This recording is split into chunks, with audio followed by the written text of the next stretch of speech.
listening to everyone, particularly the block people. I've lived all my life in capital cities, right? London, Birmingham, Sydney, Melbourne, blah, blah, blah. But the point is, these are toxic places. And every now and then, the poison of the air and the water gets to me. So these are some tactics and strategies that I did, leaping beyond the security blanket of being amongst an alleged tribal community that understand half the words you're saying. So, once upon a time, I used to hitchhike. Right? If my mood was desperation, I'd hitchhike 600 miles. If it was really desperate, I'd go 2,000 miles. And get away from anything that you could respond to, like no level plain, no trees, no people, really good. Okay, another thing I used to do is to go to the ocean.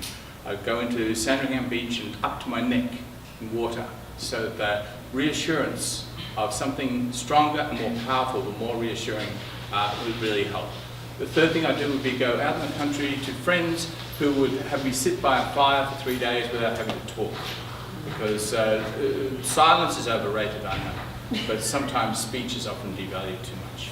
So there are three things, but certain magical things happened that you could not explain. Like one time I was in the middle of this hippie little party in a place, a historic town called Malvern in central Victoria, and everyone was stoned immaculate. And I look out the window and see a fox, and they said, "What's the fox doing?" I said, "The foxtrot." And they laughed. Too long and too inappropriate. And then a car backs up and they lift up the boot and it's full of marijuana and a loaded shotgun on top. So I immediately go out and start hitchhiking away from that because these are the only arms I need. I carry them at all times. Okay. So, and that is how I met my friend Craig, who was in a Jaguar towing a Jaguar.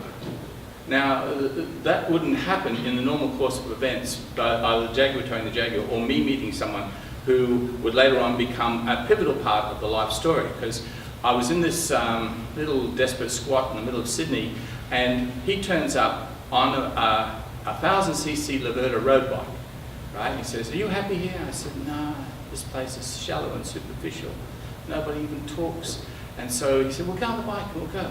So I loaded up on his bike. I've never been on a motorbike before, okay? You just need to understand, never. But I trusted him. And he said, "Look, there's no need to scratch my leather jacket." And I said, but we're leaning over. He said, "Don't need to lean the other way either. Trust me, I'm your friend." I said, "Okay." So we go down 100 miles an hour on a motorbike that I've never been on, and everything I own comes out the back of my knapsack.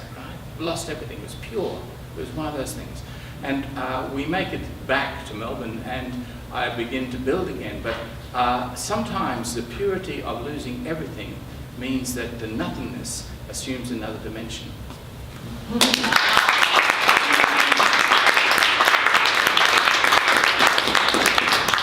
All right. Thank you guys for